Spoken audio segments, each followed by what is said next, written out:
Analysis PCA. How many of you have heard of PCA? Huh? What do you do? Oh, everyone knows. So then, can you tell me what is the procedure? What do you do? Okay, what is PCA?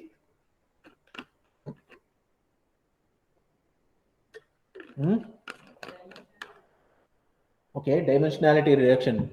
Why do you want to reduce dimensions? To reduce the computation. Okay, so what do you do there?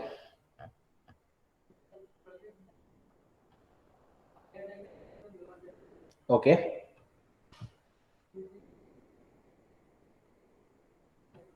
Huh.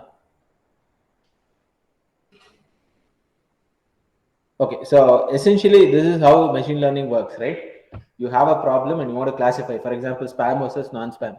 You take the input email, throw away unnecessary data, and then form a vector out of it, right? So we saw that in the first class. So how do you convert this, for example, your email into a vector? If you are not good in, let's say your domain knowledge about emails are not so good, what is it that you will do? You will add unnecessary things into your features, right? It will be like huge. So the dimensionality, that is the number of features that you take in a feature vector, could be very large. Let's say some 1 lakh or something like that. Let's say 40,000 or 20,000, something like that, right? Now, each vector that you have, for example, I collect the first data point, which is like this, right? The second data point is like this, and so on, right? So the last one would be this. So what is the dimension of this? So this is a data matrix. So n is the number of samples you have. For example, n is the number of emails that you have. Okay. And each email, I mean, the feature vector corresponding to it is of dimension d. So this is d rows in columns. D is the dimension.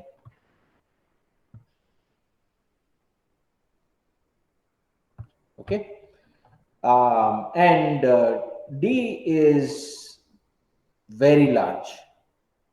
Why? Because you haven't done the feature engineering aspect very well. I mean, you have hired a lousy people who convert this matrix, this emails into feature vectors. They have done a very lousy job.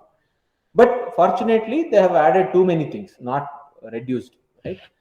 So this is the situation. So now if you want to do machine learning on this, D is very large. You have to compute too many numbers. I mean, you have to do number crunching, right?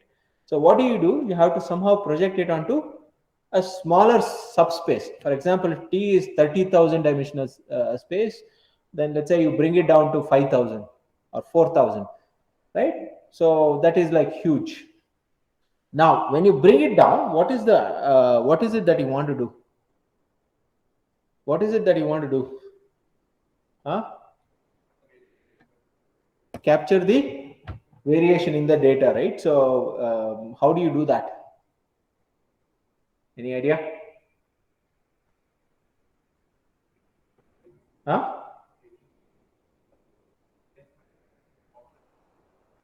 Covariance matrix of the, okay, and then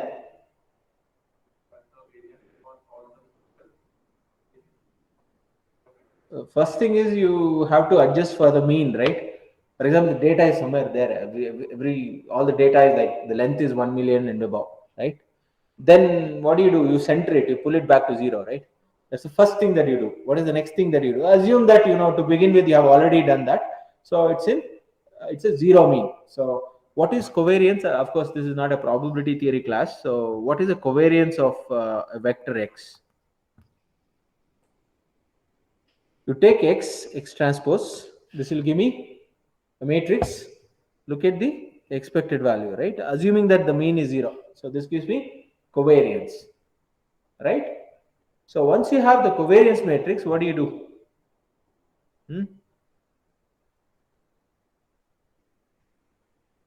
So let's say you have the covariance matrix now. So somehow you computed the covariance matrix.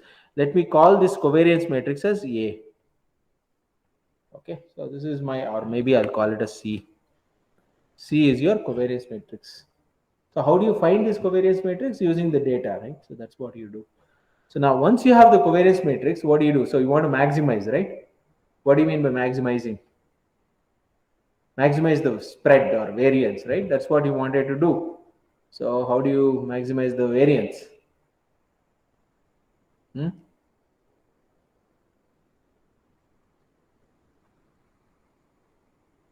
What do you do? But that's not enough, right? So you have to take the data vector x. You should not take xx transpose itself, right? You should take lower dimension and then look at the spread. That's what you have to do, right? So how do you pull it to the lower dimension? If you have x, how do you get it to the lower dimension? You multiply it by something, right? P. Of course, you know where to project. You can use the projection matrix itself directly, but you don't know where to project or what to do with this. So you look at px and then look at the covariance of this and try to look at the spread and all that, right? So it turns out, well, we will look at this in greater detail maybe in the next class, as well as when we look at optimization.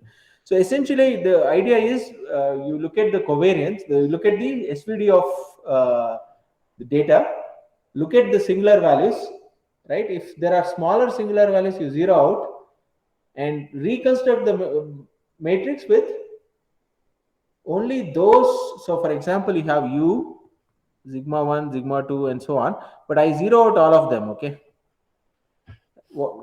V Hermitian. So what do you get when you take the product?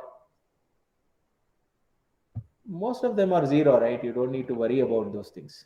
So essentially you pick, if you zero out, you will get a matrix which is like what? When you multiply this with this, so the last few column, so when you do this, right? When you look at the columns here, or rows here, it will be zero, right? You have something here. And then when you multiply it by u, what happens to this? Certain part of the rows of u will be retained, right? The others will be zero anyway, right? Or the columns, right? When you multiply this gets multiplied with this, so zero and so on. So only a part of the u will get retained, others will be zero. So what do? You can use that to sort of reduce the dimension, right? So you can throw away and construct a smaller matrix, and that corresponds to your principal component analysis. Anyway, I understand that you may not have understood this very clearly. We will look at in some detail in the next class and sort of conclude linear algebra and move on to optimization. Okay, I'll stop here.